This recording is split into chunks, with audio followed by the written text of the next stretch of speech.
Keishai Productions, en partenariat avec la boutique Mansaya, 49 rue Léon Fro, Paris 11e, vous présente Mix Up.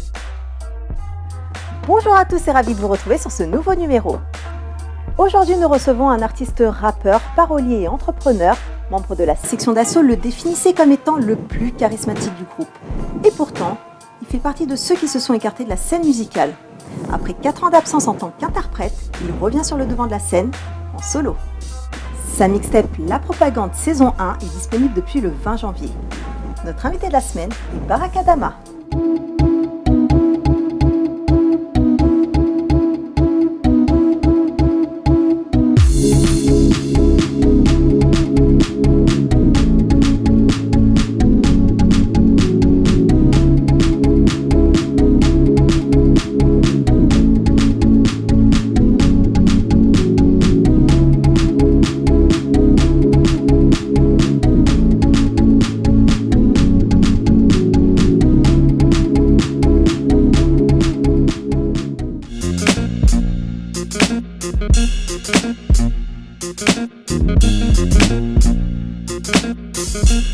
Okay. Alors bonjour Barak. Salut.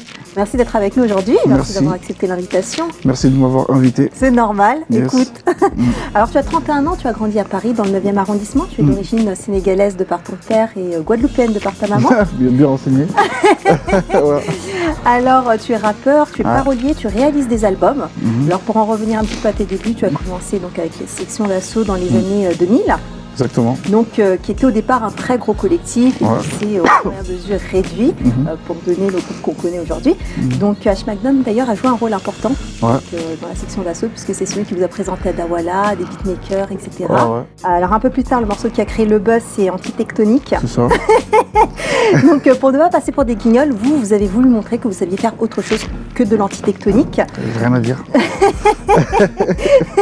Donc, vous avez fait une série de freestyle. Et il y a eu aussi les chroniques du 7-5.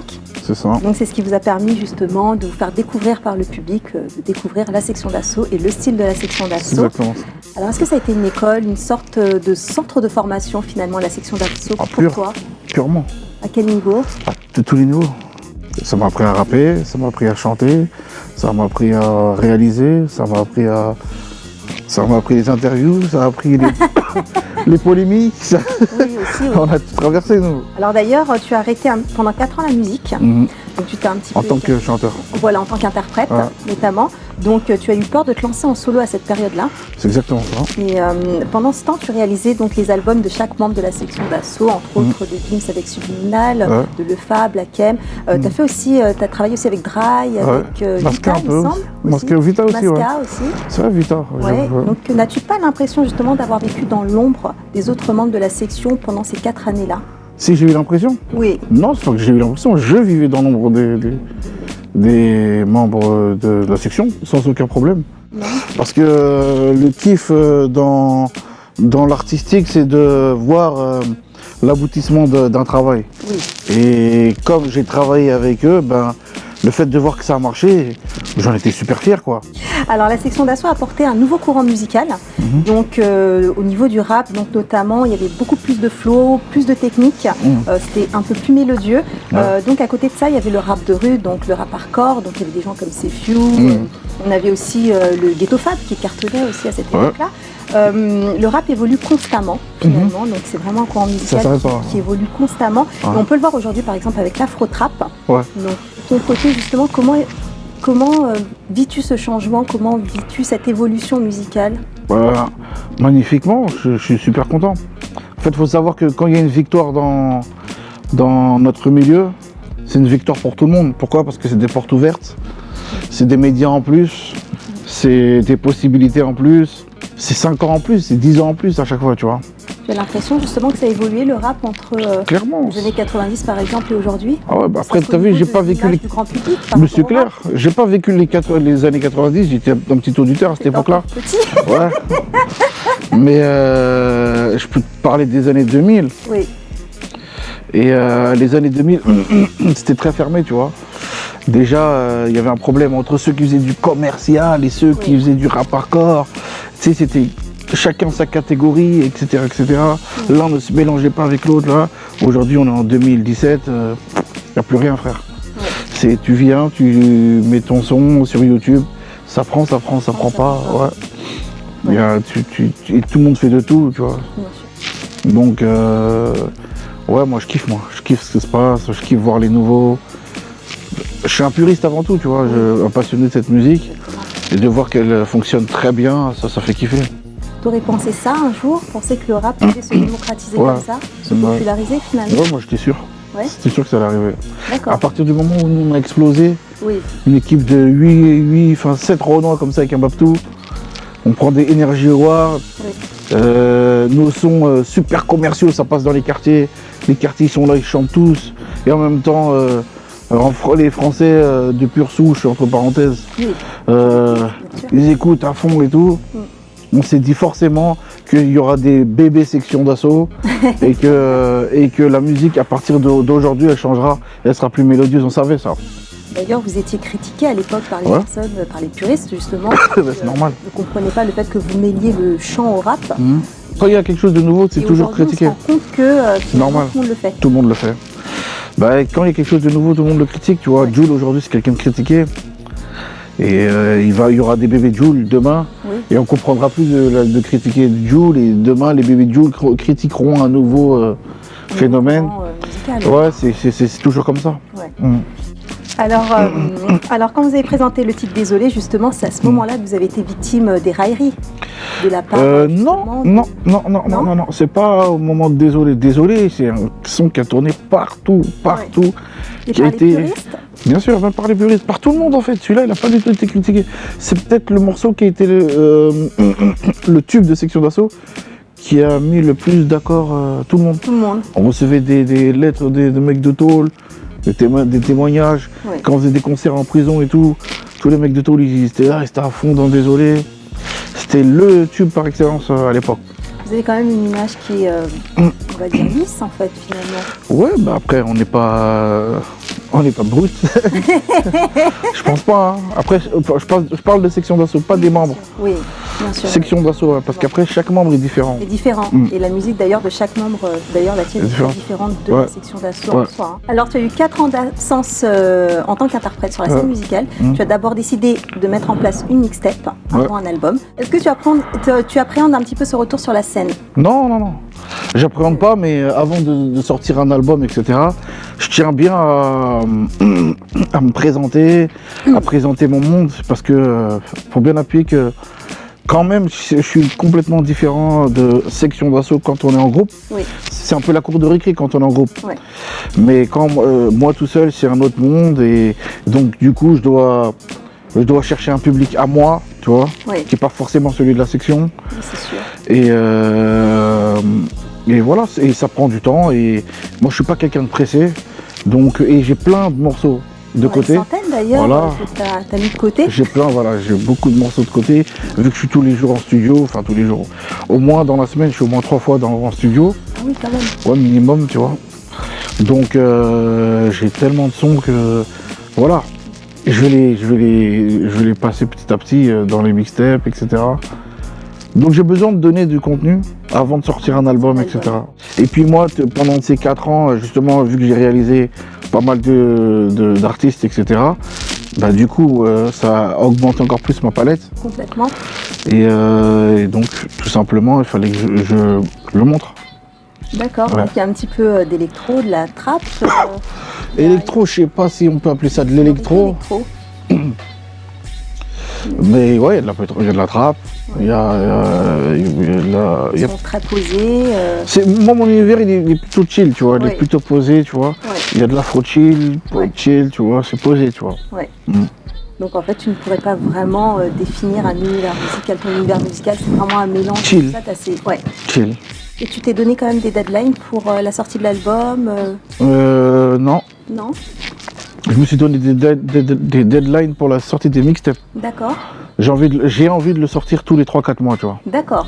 Donc, avec des clips ouais, avec des clips à chaque fois. Enchaîner à chaque fois. Ouais, c'est important. Des clips, tu vois, pour mettre bien en image la musique qu'on a, etc. Alors, tu as voulu fructifier l'argent gagné ces dernières années, donc en te lançant dans l'entrepreneuriat. Donc, tu as mis en place des magasins. Donc, d'ailleurs, tu t'es associé avec Biram Ndiaye. En fait, il y a un franchiseur, c'est ça? c'est exactement ça. D'accord. Et, donc, ce sont des magasins sportwear, donc C'est Foot ça, Corner. Foot Corner. Hein. Voilà. Donc, finalement, tu t'es lancé dedans. Tu avais cette âme d'entrepreneur avant ça? Ouais, quand même. Ouais. J'ai toujours eu plus ou moins cette âme d'entrepreneur. Après, on a fait un magasin au Havre, puis plus un deuxième à Meaux. Oui. Masca, il en a fait un aussi à Épinay. Au Havre, il m'a rejoint, donc on s'est associé pour le Havre. Oui, parce que pendant ces 4 ans-là, je voulais tout simplement pas me tourner les pouces. Les pouces, oui. Et voilà, c'est tout. Donc j'ai fait ces magasins-là. J'ai fait autre chose aussi. Oui. Je fais pas mal de choses, tu vois. Ouais. Mais c'est vrai que ce qui a été communiqué de moi, c'est ces magasins. Parce qu'il y avait énormément de dédicaces voilà. qui se faisaient là-bas, donc des artistes qui venaient, qui faisaient des séances de dédicaces. Donc tu alliais finalement de passion le sport et la musique. Bah, en fait, c'est le concept de Foot Corner, c'est allier sport et la musique, tu vois. C'est du sport avec une petite dose de rap, tu vois. Ouais. Et ça fonctionne très bien, les rappeurs ils kiffent beaucoup. Ouais. Ils kiffent beaucoup Foot Corner. Ouais. Et ça se développe bien, il y a plein de magasins qui sont en train de se faire. Bon, c'est pas les miens, mais la marque elle est en train de se développer bien. En train de bien se développer. Alors justement, finalement, tu as été intelligent. Est-ce que quelqu'un t'a conseillé de placer ton argent dans ça ou alors Pas dans ça, non. Non. Mais je sais que quand on était dans la section d'assaut, Dawala et son frère Bams Oui. nous prenaient la tête tout le temps à chaque fois qu'on partait en tournée. Les gars, faites pas les cons avec votre argent, faites pas les cons, investissez, faites nanana. On avait beaucoup de discussions comme ça. Oui.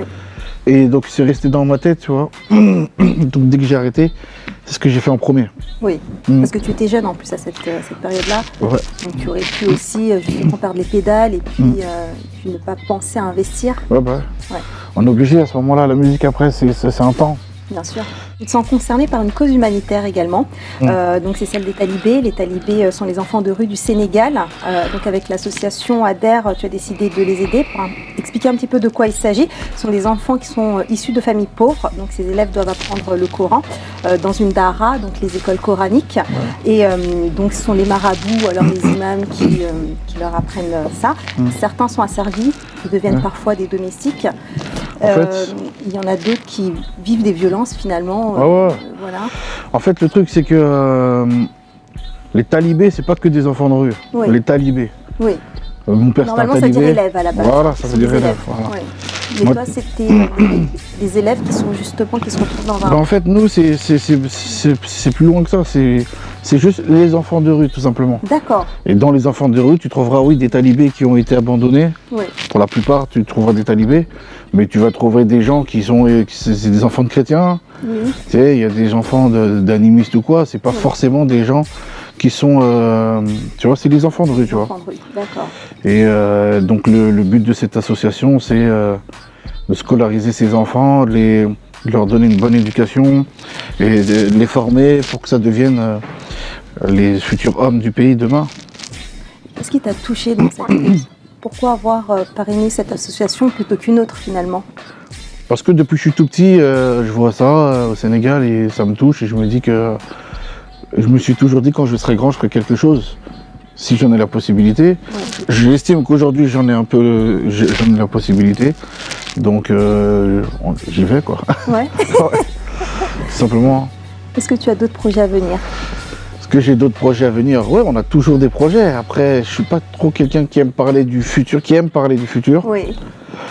Mais tu n'aimes pas parler du passé non plus. Je déteste parler du passé. Enfin, c'est pas que je déteste parler du passé, c'est que je déteste rester bloqué dans le passé. Dans le passé. Ouais. Parler du passé, ça me dérange pas, mais rester bloqué dans le passé, ça me frustre. Ça veut dire que j'ai fait que ça et puis c'est fini, quoi. Oui. Et je veux parler de ça toute ma vie et tout.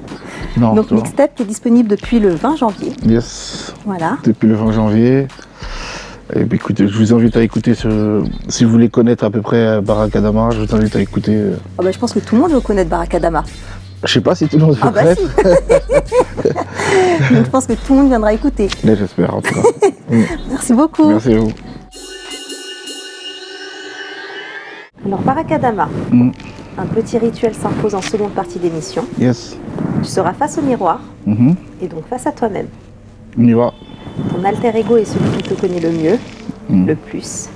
Je suis pas sûr. De te poser quelques questions. Ok. Tu as face à toi Yaya, ton cousin du Havre. Ouais. Il y a des questions à te poser. Ok. ou alors des comptes à régler.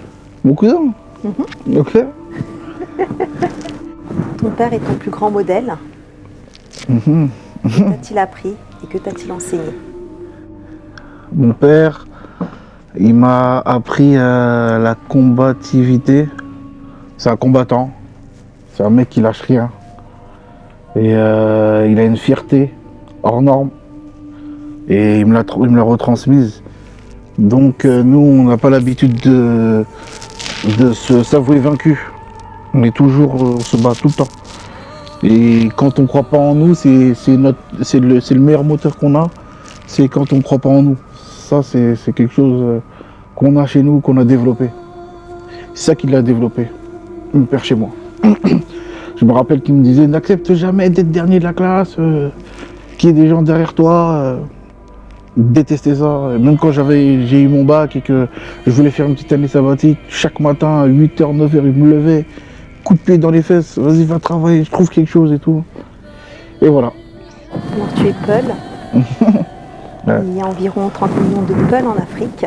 Ah ouais, je sais pas. Diallo. Ouais. Souvent descendants de princes érudits des Zaouïas, des écoles religieuses. Ouais.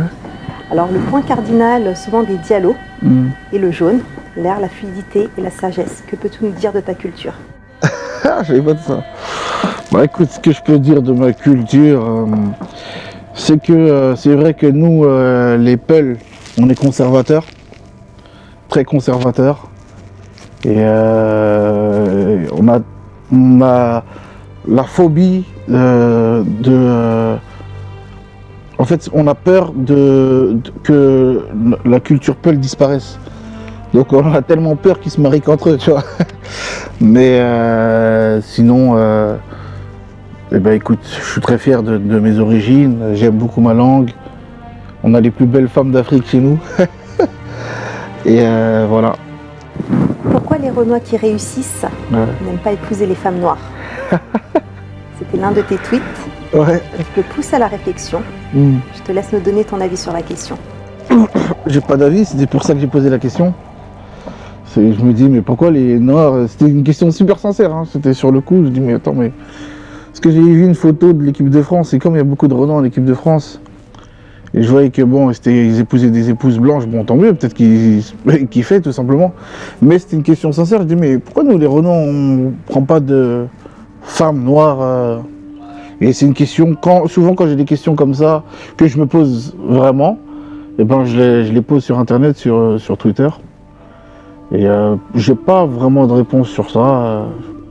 Ça doit être une question de propagande.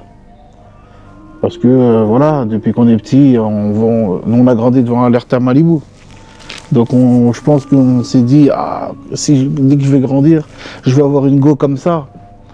Et on grandit devant des publicités, on voit des blondes, des belles brunes, et il n'y avait pas de Renois à cette époque-là. Donc, quand on réussit et qu'on a moyen d'avoir ces femmes-là à nos côtés, eh ben, je pense qu'on fonce. Je pense que c'est ça la réponse à cette question. Mais voilà, c'était pas une question méchante, hein. Moi je suis pas contre le métissage, etc. Tant mieux, hein. De toute façon, dans 50 à 100 ans, ça va être une question has-been, ça. Alors tu as été dégoûté du basket quand tu étais jeune, parce que tes camarades avaient grandi et pas toi. Oh putain. Est-ce que tu as ressenti des complexes par rapport à ta taille? Ça va, je suis pas si petit que ça, mais... C'est vrai qu'il y avait un moment où je me suis dit, putain, parce qu'en fait, moi, le truc, c'est que moi, j'ai grandi avant tout le monde. Quand j'avais 12 ans, j'étais le plus grand. Dans les 6e, j'étais grand et tout, non? Tac, en 5e, ouais, toujours grand. Et puis, je vois qu'en 4e, j'ai voulu pas trop, tu vois. Mais je vois qu'il y a des gens qui commencent à me dépasser.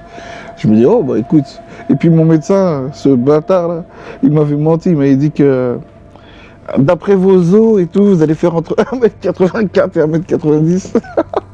Je suis 1m75 aujourd'hui. Donc voilà, c'est tout. Hein. Alors, tu as vécu sur Paris, ouais. Tu n'as pas grandi dans une cité et pourtant tu penses avoir rencontré les mêmes problèmes que ceux qui vivaient dans les cités. Tu te sentais rejeté finalement par ceux des cités, tant par ceux des cités que par ceux que tu appelais les Parisiens bourges. Ouais. Raconte-nous. Ouais, bah, chez nous, ça c'est notre histoire, hein. Vraiment, on appelle ça le ghetto chic. Dans le sens où nous, on est des enfants issus de l'immigration, avec des parents ouvriers. Ma mère était femme de ménage, mon père était chef cuisine, mais voilà, c'était pas eux. Et puis on a vécu comme on pouvait. Et dans un quartier où il n'y avait que des riches. Nous, Dieu merci, mon père il avait réussi à trouver un appartement sous loi 48, donc c'est-à-dire que les loyers c'était pas cher, peut-être même moins cher que des HLM, tu vois.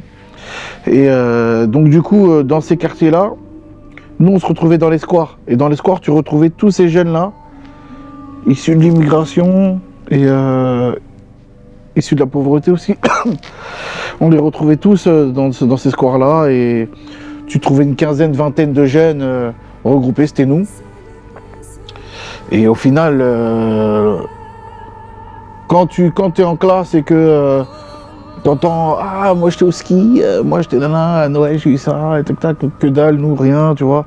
Les vacances, c'est la reste, tu restes sur Paris, tu veux jouer au foot, tu peux pas jouer au foot, il n'y a pas d'MJC, il n'y a rien. Tu fais du rap, tu représentes ton quartier, ton coin, mais on ne te connaît pas parce qu'à côté il y a des vrais quartiers. Ah, t'es là, t'es frustré, t'es frustré, c'est que de la frustration. De A à Z.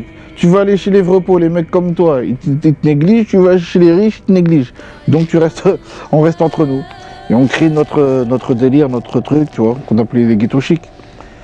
Et chez nous, il y a des gens qui ont vécu d'une pauvreté pas possible. Des mecs que je connais qui ont grandi dans des chambres de bonne de la taille d'un lit de pièces. Toute leur enfance jusqu'à au moins 18 ans. Et c'était là, c'était la merde, tu vois. Et personne ne les reconnaît, personne ne les trucs, d'une pauvreté extrême. Donc voilà. C'était ça notre enfance. Alors Baraka Adama, tu es devant ce miroir. Yes. Et tu ne peux ni nous mentir, ni te cacher. Quel est l'événement le plus marquant que tu aies vécu? La naissance de mon fils. Ouais, la naissance de mon fils, je crois que c'était l'événement le plus marquant positivement de ma vie. Sinon, voilà, ouais, c'est l'élément le plus marquant. Je m'en rappellerai toujours. Pourquoi? Parce que c'est un mini-toi, c'est l'enfance, tu deviens père d'un coup. Tout d'un coup, tu ressens des peurs que tu n'avais jamais eues avant. Tu as peur de mourir, tu as peur de plein de choses. Tu te dis, ah merde, si je suis pas là, qu'est-ce qu'il va faire sans moi? Et tu ressens plein de choses différentes. Plein de choses différentes. Quel genre de papa et quel genre de mari est Adama Diallo? Ça, c'est pas à moi qu'il faut demander. Alors. Quel genre de papa je suis un peu dur. Hein. Comme mon père, je suis comme mon père. Je suis comme mon père, je pense. Mais doux en même temps, hein, je rigole et tout. Non, je suis un peu gaga. On dit que je suis un gaga, mais devant mes filles et tout, je suis gaga. Mais je sais que je suis un peu dur quand même. J'ai les deux. Je pense que Adama père ou Adama pote ou Adama quartier ou Adama, c'est le même en vérité. Je suis toujours le même en fait. Ça bouge pas. Voilà. Quel genre de mari es-tu? Bah alors là, j'en sais rien, ça. Je suis pas très.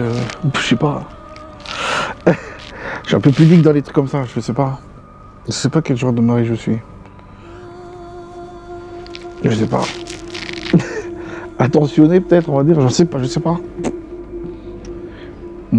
Tu es timide? Ça m'arrive d'être timide, ouais. Ça m'arrive d'être timide. Je suis pudique en tout cas. Pudique? Ouais, je suis pudique en tout cas. Ouais. D'où ça vient, cette pudeur? Mon père. Ça, c'est la famille, ça. Il faut savoir que mon père, on s'est fait la bise très tard avec mon père, par exemple. On s'est fait la bise, c'est quand? On était tous choqués quand il nous a fait la bise, d'ailleurs. Je crois que c'était l'année dernière, il y a 2 ans, il est venu, il nous a fait la bise. On n'a rien compris, tu sais. Il a fait la bise à ma soeur, il m'a fait la bise. Bon. On n'a rien compris. Nous, depuis tout petit, on se serre la main, tu vois, avec le père, avec le daron. On a des rapports très pudiques, tu vois. J'ai jamais vu les jambes de mon père, par exemple. Voir mon père et ma mère s'embrasser, ça n'existe pas. Alors j'ai jamais vu ça, tu sais. Donc ouais, je pense que c'est ça. Alors Barakadama, Yes. l'émission touche maintenant à sa fin. Mais avant ça, sache que l'invité de l'émission précédente a décidé de te poser une question, ou alors de t'imposer un gage. Ta mission sera d'y répondre ou de l'accomplir. Regarde, ça se passe par ici. Prochain invité, tu sais, je laisse pas passer mes choses. On m'a fait manger des choses. Le ver de terre. Je veux que tu manges un papillon avec du piment trempé dans de la moutarde. Merci. Bisous. Bon courage. Bon appétit. Alors, il n'existe pas de papillons comestibles, donc on a pris des criquets comestibles qui sont en plus assaisonnés à la grecque. Donc en plus, tu as de la chance, ils sont assaisonnés, tu vois. On a de la moutarde et on a notre piment. Voilà. Par contre, moi, le piment, c'est pas possible pour moi. Le médecin m'a interdit. Oui, on ne peut pas le piment. Donc on a la moutarde. C'est trop, wesh. Bah, là, je suis gentille, comme ça tu trempes. Oh non, là t'as rien mis, J'ai rien mis. Mauvais joueur, tu trempes, J'ai rien tu mis. trempes. Ok, je sais. Ah voilà, voilà.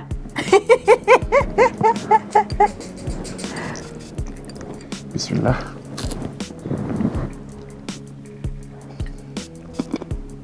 Oh, ça a le goût d'une chips. C'est des ouf les bricolants. On t'a parié le papillon. Eh ben Barak, écoute, je te fais la bise. On se quitte sur un nouvel épisode. Très bien. En tout cas, merci d'avoir été avec Merci nous. à vous. Et plein de belles choses. On te souhaite vraiment, plein de succès Merci. avec ta mixtape. Merci beaucoup, merci.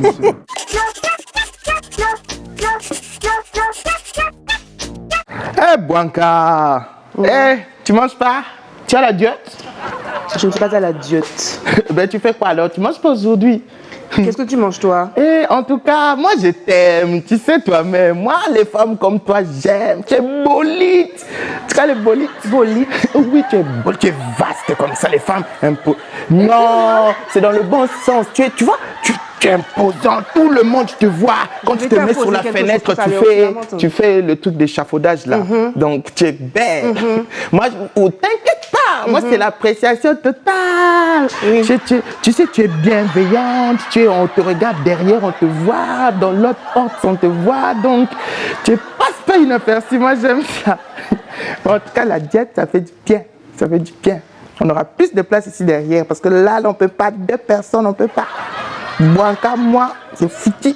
Donc, il faut que tu sois... Voilà, continue. Je t'encourage. Ah, ma bolite. Vous, les femmes bolites, vous êtes intéressantes. En Afrique, vous aurez toujours des maris. Donc, voilà. Merci, Bianca. Bonne diète. Sa mixtape, La Propagande saison 1, est disponible depuis le 20 janvier. Retrouvez toute son actualité sur sa page Facebook Barakadama. Merci à vous de nous avoir suivis. Rendez-vous la semaine prochaine.